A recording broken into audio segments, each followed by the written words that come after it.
I've been on a certain frequency, or if you want to call it download, recently. I've been getting some messages, and certain decisions that I've been making have been giving me confirmation of that message download that I have been receiving. Recently, I have been getting the download to tell everybody to give yourself permission to manifest something. Give yourself permission to manifest a relationship. Give yourself permission to manifest a new relationship or an old one back. Give yourself permission, because I think unconsciously, what a lot of us are doing is we are doing these techniques and we think we are giving ourselves permission to manifest these things. But in all actuality, we are not. Unconsciously, subconsciously, we are not giving ourselves permission to manifest the things that we want in our lives. And so, what I want all of you to do is, I want all of you to take your power back. You've heard me say that before in my videos if you've been following me, but I really want all of you, if you haven't, to take your power back and to start giving yourself permission to manifest these things. And it's funny because I just recently started reading, and I haven't read this book in, I don't know, 8 years or however long it's been, but Richard Dotts has that great book on YouTube called The Band Secrets of Manifesting, something like that. I might be messing up the title off the top of my head, but and it's done in a robotic voice. So if you don't like it, then if you don't like robotic voices, then you probably won't like listening to it. But that type of stuff doesn't bother me because I enjoy listening to audios rather than actually reading the book, following along with the words. So audios are no problem for me, no matter what voice they're read in. But I've been recently reading that book from Richard Dotts, and he brings up the very first chapter or two of the book. He just has so many great gems. The book sound I swear the book sounds like I it was something that I would have written, because the way he breaks down manifestation is exactly how I see manifestation to be, and how I talk and how I preach to people about manifestation. Very, very similar, if not 100% similar. And it's wild, like I said, that I've been getting these downloads to tell you guys, and then I pick up this book and start reading it, and then it just gives me even more confirmation because, like I said, I haven't touched this book in, I don't know, 8 years or however long it's been since I read it. And quick side note, this book is the perfect example of another book that just helps you understand the 3D and dealing with the 3D and why things happen. It helps you explain way better than Neville Goddard's books. Don't get me wrong, Neville Goddard's books are great, but like I've said in past videos, it's Neville Goddard to me does a poor job at telling people how to manage the middle and what to do. And this book is just another example of one of those great books like Florence's book and others that show you these are the necessary steps to take in 3D. And in this book, Richard Dotts is basically talking about how people give their power away to astrology, numerology. We don't give ourselves the power to create our lives. We always put it in the hands of other people. And maybe that's because it takes the responsibility off of us. Maybe people just like the fact that if they have somebody else to blame, then it takes the responsibility off of them. But part of ascension and growing is understanding and knowing that you have to get past that point of pointing the finger and blaming other people for whatever is going on in your life currently at some point. But Richard Dotts goes on in this chapter to talk about just all of the things that we give permission to control us. Like I just said, numerology, things like feng shui. For those who don't know what feng shui is, it's more of an Asian, maybe Chinese term or type of practice where a lot of Asian people, particularly maybe Chinese people, they're really big on energy traveling in and out of your houses. So a lot of Asian people, they believe to, for instance, not wear sneakers or shoes inside of the house. That's why when you deal with a lot of Asian cultures, they make you take your shoes off at the front door because you're not bringing in that bad energy from outside. Feng shui also has to do with clutter, decluttering your environment and the space that you're in. And Asian people are really big on that. They're really big. They put a lot of their faith. Some of them put a lot of their faith in certain things. You know, oh, I can't buy this house because it's facing south or it's facing north. And they really do have really big superstitions behind that type of stuff. You know, and moving certain furniture around in your room, in your apartment, or wherever you live at to get the energy, to get the chi flowing and all of that type of stuff. You know, people really do believe in that type of stuff and it has a power over them. And what Richard Dotts talks about and what I've talked about in my past videos is you are, and he used these exact words, I believe, in the chapter. He said, you are the opportune power. You know, all of that stuff has necessarily no effect on you in the 3D from a day to day standpoint. I mean, maybe if you want to say your charts are aligned or, you know, for your ultimate destination or something like that. I don't know. I personally don't really buy and believe in any of that type of stuff because I believe that I am the operative power and that if you want to use that language and that, you know, ultimately I get to decide, you know, what I want to do with my life, where I want to go, who I want to marry, all of that good stuff. I don't believe my charts or anything affects me from that perspective. But if you want to say, for instance, like, I don't know, just any certain scenario, I could see why some people would believe that, oh, you have a destination, you have a final destination or an end destination or an end goal, or I could see why people believe in that type of stuff. But I choose to not believe in that type of stuff because I don't want to get into the habit of giving anything else power outside of myself. So negative thoughts, negative everything. You know, I don't want to give it any air to breathe. I don't want to give depression any energy. I don't want to give anxiety any energy. In my world, you can get to a point to where things like depression and anxiety, you don't believe in these things because you have trained your mind so powerfully to say to yourself, no, I don't have depression. I don't have anxiety because I don't claim these things. Other people claim those things, but I don't claim those things. It's like going to the doctors when a doctor diagnoses you with something. You have the ability to give it meaning or not. You have the ability to claim whatever the doctor is telling you. Doctor says, oh, you have whatever, whatever. You have the ability to take on an identity or to right there in that moment rebuke the identity. And this is what Richard Dotts talks about in the first chapter or two in this book. And it's so many people have cursed their outcomes because of predetermined, that people have predetermined thoughts. You have predetermined ideas that things are really bad and that it's over before you've even begun your journey, which is why I started this video off to say give yourself permission to manifest whatever it is that you want. Relationship, new or old, give yourself permission. Don't go into it having a predetermined outcome in your head that something is bad or it's no hope, it's no use. And a lot of times when you predetermine something, just like when you predetermine your superstitions, you give that superstition or you give that numerology or you give that whatever way more power over you than you actually give yourself power to make a conscious decision to manifest whatever it is that you want. And Richard Dotts talks about this. He uses an example and he says things like, for instance, if you're wearing the color black, right? If you wear the color black and you deem black as bad, then if you wear the color black, most likely something bad is going to happen to you because you trained your subconscious mind, you've given your subconscious mind permission to accept the idea that wearing the color black is going to be bad for you, is going to be detrimental.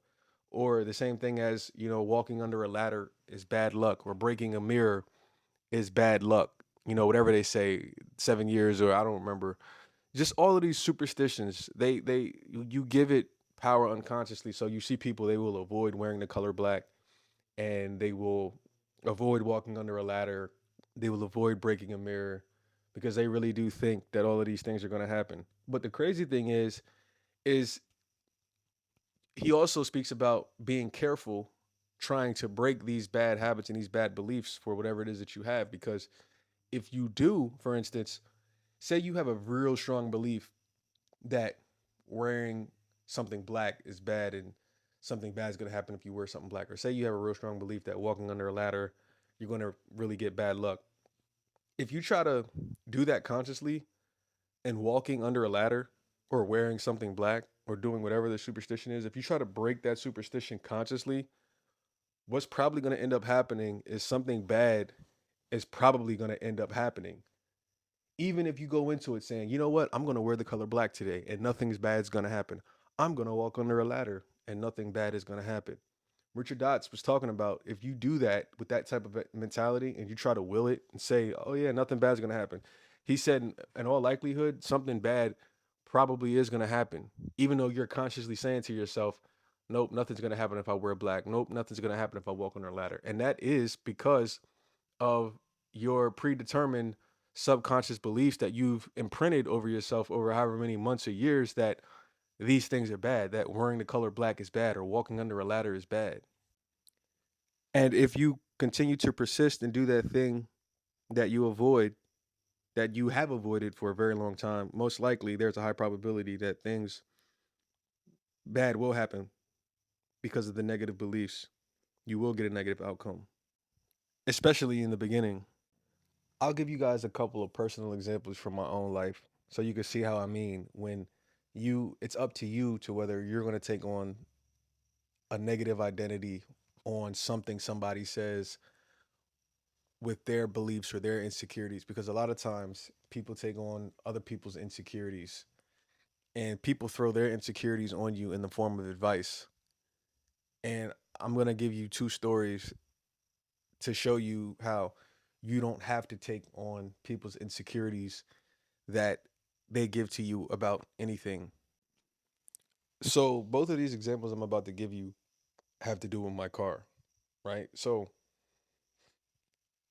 I don't know, over a year ago, I had a tire of mine that needed to be fixed, or not fixed, but the tread was wearing on it, right? The tread was wearing on my tire.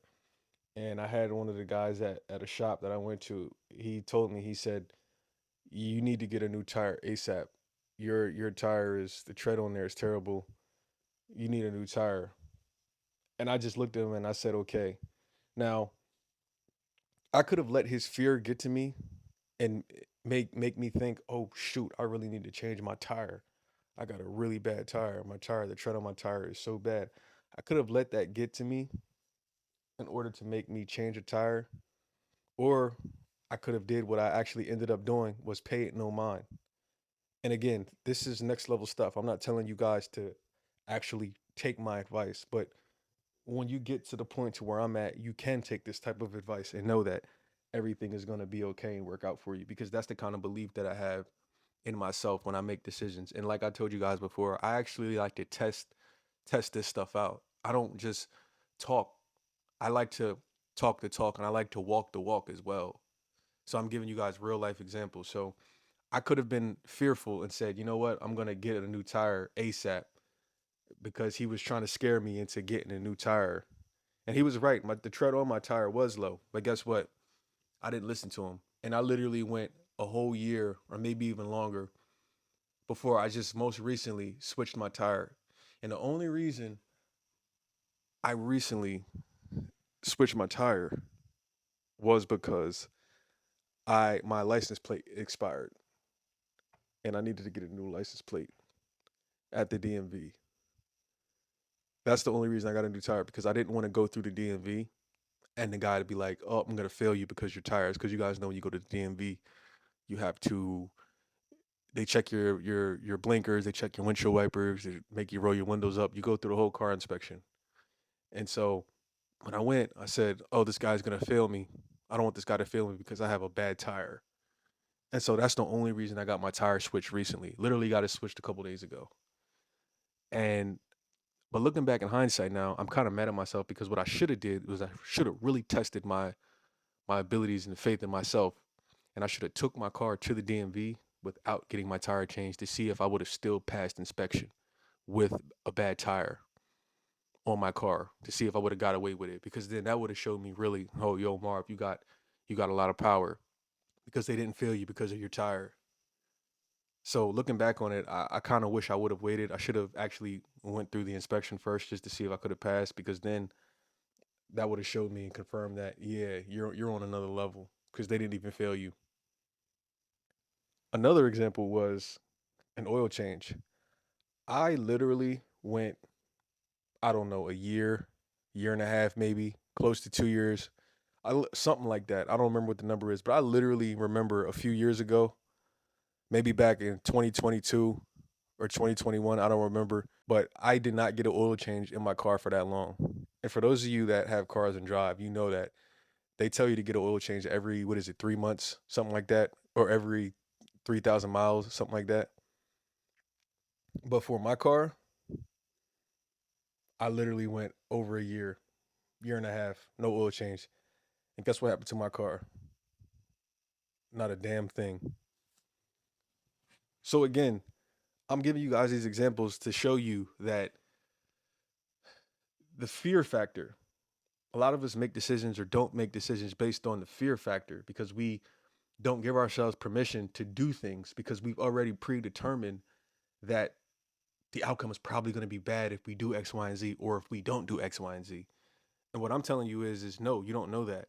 What I'm telling you is just to not be afraid to actually potentially go for it or take your power back. Give yourself permission, as I said, to manifest or do whatever it is that you want to do, and don't take on the identity of what someone else is saying or the fear that they're putting in your heart and mind about a certain situation or topic. And Richard Dotts does a great job, and he gives a great example on how to potentially do this. And I want to share that with you right now.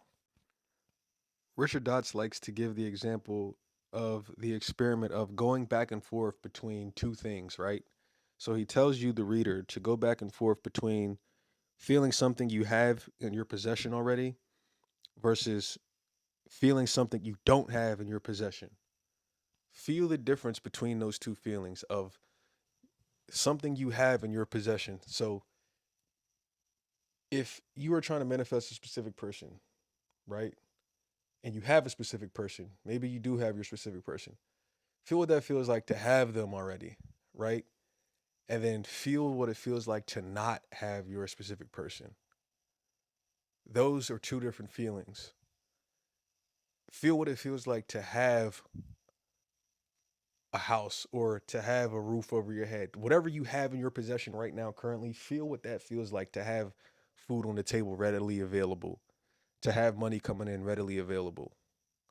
Feel what that feels like if you have a car to drive in that car that you currently have. Now, flip the coin and also feel what it feels like to not have a car, to not have food readily available, to not have. And so, what Richard Dot tells us to do is he tells us to go back and forth between those two feelings until they all feel the same, because this helps you condition your mind that there is no separation. This helps you condition your mind that I can feel the same way that I feel when I have it versus if it's not there. If I have my specific person, I can feel that because I actually have it. But even if I don't have my specific person, I can still train myself to feel the same way as if I did have it. I can feel myself to feel okay, whether I have it or not. And so that's what this exercise that Richard Dotts has you doing in the book, going back and forth so you can feel it. And so you get to a point to where there is no difference in feeling. His ultimate point is he wants you to get to the point to where there is no difference until the unmanifested item feels the same as the manifested item. I want to say that one more time. Until there is no difference, until the unmanifested item feels the same way as the manifested item. I think that's super powerful. Super, super powerful. Because what it's training you to do is say you had your specific person, or say you had $5 million in the bank, $10 million in the bank. Say you had your dream car, dream house right now. You wouldn't necessarily be super duper excited about it because it would be normal to you. You would feel the same. Waking up every day driving your dream car, waking up every day in your dream relationship. What he's basically trying to point out to you is at some point in the future, once you get what you want, it's going to feel regular. You're not going to be excited about it anymore. And so, what he's basically telling you to do is you got to merge those feelings because those feelings are actually the same feeling. Because eventually, what you got excited about in the beginning, you will no longer get excited about. You won't get excited about driving that super nice car anymore. Most likely, you won't get excited about waking up in a mansion every day. You won't get excited about making $5 million a year. And so he's saying, yo, listen, merge those feelings now, because the faster you realize that that bored feeling that you have of having 5 million, that bored feeling that you may have of being in a relationship with somebody after being with them for 20 or 30 years, he's basically saying adapt that feeling right now. Adapt that SP feeling right now, because most likely you will at some point in the future. Something else I wanted to talk to you guys about real quick as well is, what are you giving power to in situations when it comes to manifesting an X back, or whoever's in your life, whoever's in your circle around you? Because something that I realized is, when we talk about taking our power back and giving ourselves permission to manifest and to be great, something I realized is a lot of you guys are giving your power away or making up excuses to things that actually have no power, and are overusing words, terms. And I think this is something extremely toxic that I see going on in the world today. And this is the dangers of watching certain content or listening to certain people, being around certain family members or friends. Because something that I realize is, stuff that we deem as toxic may not actually be toxic. It might not actually be toxic. Our views about it may actually be what's toxic. So, for instance, you hear the term toxic masculinity. Is somebody really being toxic with their masculine energy, or is that just the term that you're overusing? You'll hear the term narcissist. The word narcissist is overused to me so much in this generation right now. Everybody's a narcissist. Everybody swears their ex was a narcissist, whether you're male or female. It doesn't matter. Oh, they were a narcissist. These words. These words. I want you guys to realize and to be aware, because I always preach awareness. Be aware of, are you overusing words and putting labels, because it's ultimately us who decides and gives things label. Somebody could say something to you, but it's up to you to give it a label, and what kind of label you want to give it, or what kind of attention you want to give it. That's in your power. So when I hear these terms like narcissist, misogynist, all of these buzzwords that are really popular on the dating scene, toxic masculinity, toxic femininity, or whatever the case may be, ask yourself, are these, do those situations really apply to me? Because when you think about a narcissist on a global scale, if there's 8 billion people in the world, whatever the number is, people who actually have NPD, narcissistic personality disorder, they only make up anywhere from 0.05% of the population. I think the number is up until maybe max a little less than 5%, something like that, of the population. So that's not a lot of people. If there's 8 billion people in the world, you do the math. That is not a lot of people. Everybody around here is not walking around being a narcissist. And also, you have to challenge yourself, and I ask yourself, because I talk to a lot of people with relationships and dating, and a lot of people say, "Oh, they were a narcissist. They were narcissists." And I said, "Were they a narcissist because they created boundaries?" I want you guys to understand, just because somebody creates boundaries does not mean that they are a narcissist. If somebody creates boundaries that you don't agree with, then that just simply may mean that you guys aren't compatible. That may not be a narcissist issue, but because you didn't get your way, you call other people a narcissist, or because they wanted to do something that made a lot more sense and you didn't realize that at the time, you called them a narcissist. Just because somebody says, I don't want you going out every weekend, I don't want you partying all the time, I don't want you drinking all the time, that's not them being controlling and being a narcissist. And a lot of times, what I'm seeing is people are labeling these issues as somebody being controlling and someone being narcissistic. Me being healed, I don't look at that as being narcissistic. I look at that as they're trying to save you. Because if you're in a relationship with somebody, in my opinion, most likely you, and obviously this is a nuanced conversation, but most likely if you're in a relationship with somebody and you guys haven't talked about this, you shouldn't be, in my opinion, going out every weekend, or going or drinking every day, or drinking every weekend, or putting yourself in situations and predicaments that could potentially jeopardize your relationship. To me, that has nothing to do with controlling. That has nothing to do with your person being a narcissist. That has everything to do with provision. Because part of being a leader in a relationship potentially is provision. Provision comes with that. Prevention.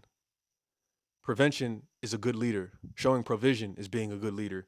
And that's what a lot of people want to do in relationships. So just because somebody is telling you they don't feel comfortable with you doing X, Y, and Z, that's not them necessarily trying to stop you from having fun. They could just be trying to save the relationship. And see, this is a lot of stuff that people don't realize. And this is a lot of stuff that coaches, this is a lot of the nuanced detail that other SP coaches don't talk about when they work with you one on one. See, Tim and I, we talk about all of this type of shit. We get to the bottom and we help correct people. We help correct you when you're thinking. We tell you what you don't want to hear because a lot of you guys, especially in the beginning, go to coaches that tell you what you want to hear. Tim and I tell you what you don't want to hear. And to be frank, a lot of situations that most of you are in, you guys put yourself in those situations. And that's a hard pill for a lot of people to swallow. A lot of you guys put yourselves in a lot of difficult situations. And it's not that your specific person is a bad person. Some of you guys, you know, dealt with an SP and the SP clearly told you that they didn't want a relationship. But you thought that you could use law of assumption and change them and make them want a relationship. And they clearly told you, I don't want a relationship. I just want to have sex or I just want to date. I just want to have fun. They literally told you that. And you still tried to change them. And then you ended up getting hurt.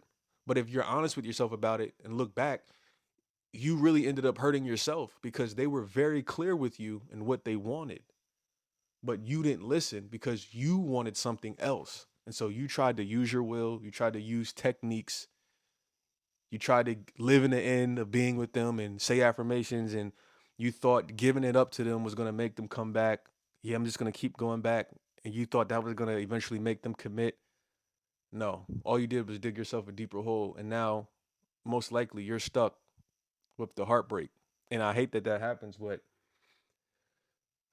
and now you're stuck calling them the bad apple. You're stuck calling them a narcissist, or you said they did you dirty. No, they didn't do you dirty. They were clear with you up front from the beginning and they told you they didn't want anything.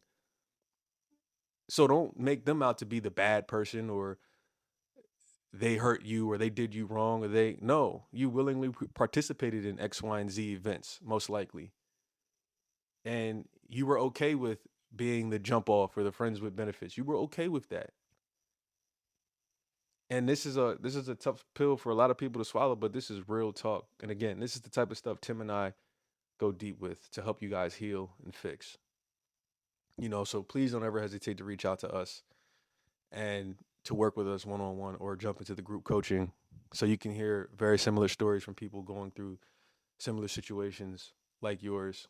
And we can really help you get to the bottom of this type of stuff. I mean, really, because in our group, we've gotten so much movement from different people, so much movement, and giving people that extra push that they need to not be afraid and to just we help them get rid of the fear of reaching out, the fear of making the first move to raise their vibration to that point to where they are receiving inspired action and they take that inspired action and they get the results that they want.